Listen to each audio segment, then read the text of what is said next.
Hey, let's talk about it, cause honestly we need to talk about social issues, just uplifting my people. Yeah, let's talk about it. Come join the conversation. A connection's what we're creating. Yeah. Boom. Let's talk about it. Good morning. So today what I wanted to talk about is bondage and being held hostage. Now, a lot of times when people think about the word hostage, they think about it like somebody got a gun to your head or somebody is holding you against your will, right? Bondage is, you're tied up and this, that, and other, right? Those are the connotations to those words, right? And when you think of those words, you think of it in an ugly way. See, if somebody, if you see a news report and it says like, we found 3 people held hostage, instantly we think gun to the head and they're being held against their will, right? And a lot of times that is true. But in your everyday life, sometimes being held bondage, sometimes being held hostage looks beautiful. And what I mean by that is there's somebody right now driving in their dream car. They didn't wanted this car since they were 5 years old, and they're driving in their dream car, miserable.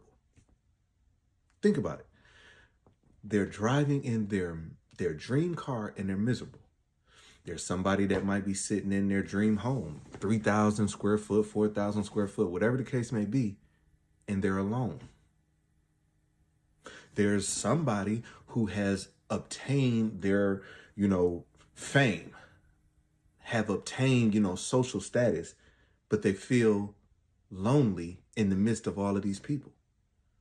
See, that is a type of hostage because you are adding value to material things. I say this all the time. The devil can make things look like a blessing as well. See, a lot of times, social media social media holds so many people hostage because social media will change how you're viewing your day. Let's say you woke up on the wrong side of the bed. That's what, people used to say. You woke up on the wrong side of the bed. Everything seems to be happening. You get up, you find out like, oh my goodness, I ain't got no more toothpaste. Oh, I ain't got no more Q-tips. Whatever the case may be, right? Your day starts off wrong. Then in that moment, you break out your phone, you bring out your iPad, whatever the case may be, and you go on social media and you start scrolling. Now you're scrolling and you're looking at what perceives to be everybody having a great day. You looked at the one friend, they just got a new car. Now here you are been like, man, I need a new car. Scroll some more, somebody that made rank in the military. Here you are, you didn't make it. Scrolling in, somebody then got a new job. Here you are, you stuck in this old job, right? So you now have become hostage to social media. So now you didn't scroll. Next thing you know, you done looked up and you've been scrolling for an hour.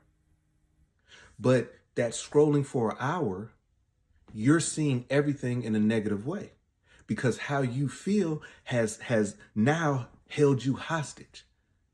So in between that scrolling, you are passing things that can bless you, but you're focused in on the things that's talking to your inner demons. So now this time has rolled by. Now you look at the time and you're like, oh my gosh, I'm running late. Now that feeds into you waking up having a bad day. Now you jump in your car and you like, man, let me get up out of here. I got to get to work on time or whatever, right? And you hit every red light. So now you're blaming the red lights. But what really happened is you woke up and you charted the course of your day. You did that. And see, a lot of times we like to blame any and everything else for something that we could handle. We can handle that. Back in the day when I was growing up, I used to look at my grandparents, and to me, they were the epitome of what a relationship should look like. That's just what a relationship should look like. I never seen them argue. I never seen any of that stuff, right? So as I was growing up, I said, you know what? I want that.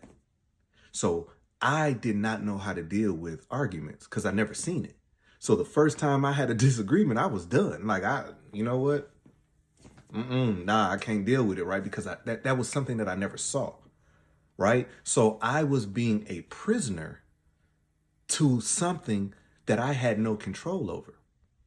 And one day I was talking to my grandfather and I was just telling him like, yeah, this, that, and other, blah, blah, blah. And he just basically told me in so many words, like, listen, you can never be me.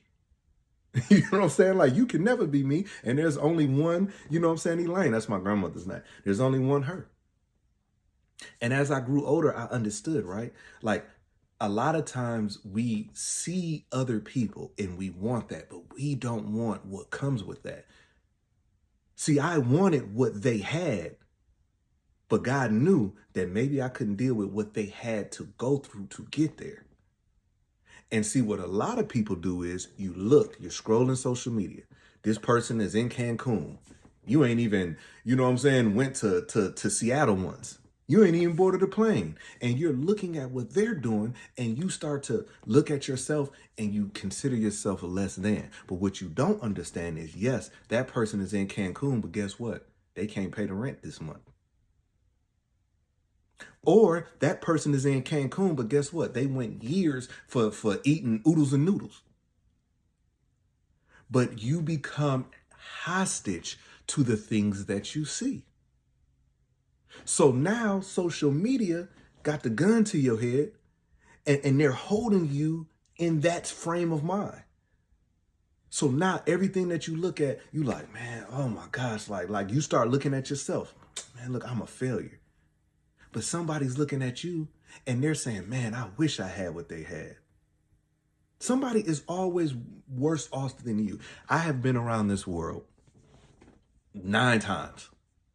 And I remember one time I was in India and I was seeing the little kids making mud pies. I mean, I'm talking literally mud pies. And they were making the mud pies and they were eating it, right? They would dry it out. It was a whole thing, right? And I'm looking like, what in the world? This is disgusting. But it was disgusting to me. You see, they made do with what they had. And all of the countries that I have ever been to, what we see in America as, oh my gosh, it's these third world countries, a lot of them, they don't know the greatness of, you know what I'm saying, what we have here. They make do with what they have. You see the kids out there playing, they're laughing, they're this, that, and the other, because guess what? They don't have the video games that keep them in the house all day. So they're outside, they're playing and this, that, and the other. Now, some people will take what I'm saying and say, oh, you don't think that they would want to be in America? That's not what I'm saying. But what I'm saying is their reality. They're making do. We have all of the freedoms here in America, but we look at other people and we say, man, look at them, man, this, that, and other. Well, guess what? You got the power to go to school too. But you know what you would want to do? You would want to fake like you're going to school just because you want people to think, oh, they doing good. But meanwhile, you ain't doing nothing because you're worried about how people view you. And we all have been there. Think about when you have taken a picture. And think about how many times you snap that picture. No, I don't like that. Ooh, my stomach look a little big. Ooh, okay, let me turn this way, right? You do all of that for the perfect picture to put on social media and 5 people might like it. Now that 5 people that like it, now you're feeling less than because only 5 people liked it. You took 100 pictures for 5 people to like it. And for some people, that will mess their whole day up. I used to be that person, not in pictures, but I do these videos. And I look at the engagement sometimes and I be like, what the heck? Like I put my all into it. And it used to get me down. And then I would have that one person that'll send me a message and be like, hey, listen, I'm so thankful I needed to hear that. And that's when it clicked.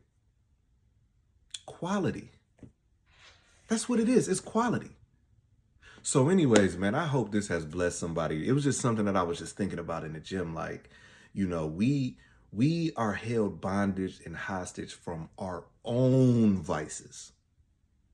Our own vices. Like I said, think about that. There's somebody right now in the entertainment industry that got $400 million in this, that, and the other, and they are thinking about suicide.